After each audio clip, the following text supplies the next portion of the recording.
Les plafonds de verre, c'est quoi? C'est une métaphore qui illustre l'ensemble des freins invisibles qui jalonnent le parcours professionnel des femmes. Vous prenez une organisation avec des femmes et des hommes, et lorsque plus vous montez dans l'organisation, dans les sphères de pouvoir, moins vous avez de femmes, plus vous avez de plafonds de verre en place. Ce phénomène, cette métaphore, touche tout type d'organisation, privée, publique, quelle que soit leur taille et leur secteur d'activité. C'est une réalité, mais est-ce une fatalité? Eh bien, rencontre avec 6 femmes au profil très différent, qui ont en tout cas tout un point commun, avoir explosé le plafond de verre.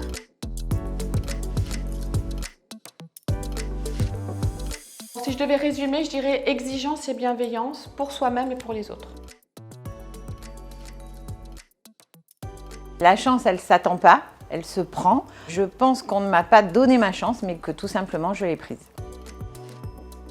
Ce qui a été déterminant, c'est mon envie déjà d'être à la manœuvre d'une certaine manière, dans le cadre qui est le nôtre, dans le fonctionnement des collectivités.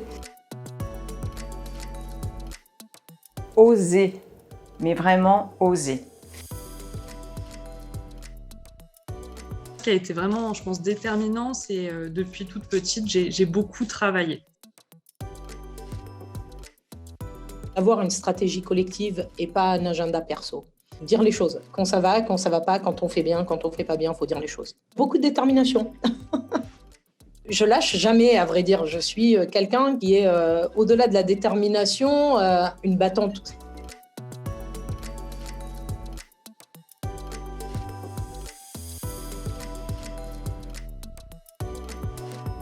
D'abord les rencontres.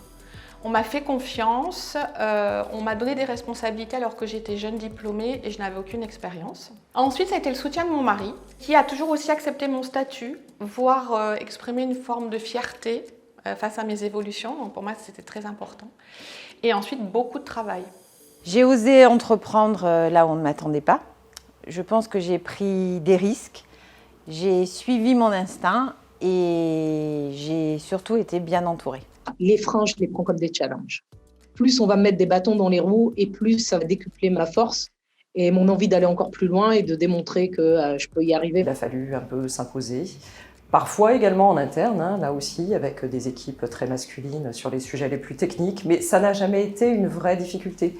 J'ai senti qu'il fallait que je me positionne clairement avec les compétences qui étaient les miennes, qu'il n'y ait aucune ambiguïté sur ma capacité à faire. Le travail, avoir du bon sens, du travail, ce qui permet en fait de se rendre visible et indispensable. Certaines, un jour, toquent à la porte en disant « Voilà, j'ai ce projet, j'aimerais vous le présenter et j'aimerais le défendre. » Donc, ça leur permet d'avoir cette visibilité en entreprise qui, pour moi, est primordiale. Oser, encore et toujours, croire en soi et suivre mon leitmotiv depuis des années. L'avenir appartient à ceux qui croient à la beauté de leurs rêves.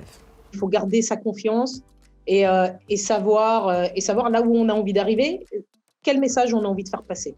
C'est vraiment l'expertise et l'expérience qui fait toute la différence. Après, c'est un homme, une femme, très bien. Pour moi, diriger, c'est œuvrer à plusieurs pour atteindre un objectif. Donc c'est extrêmement grisant et stimulant aussi.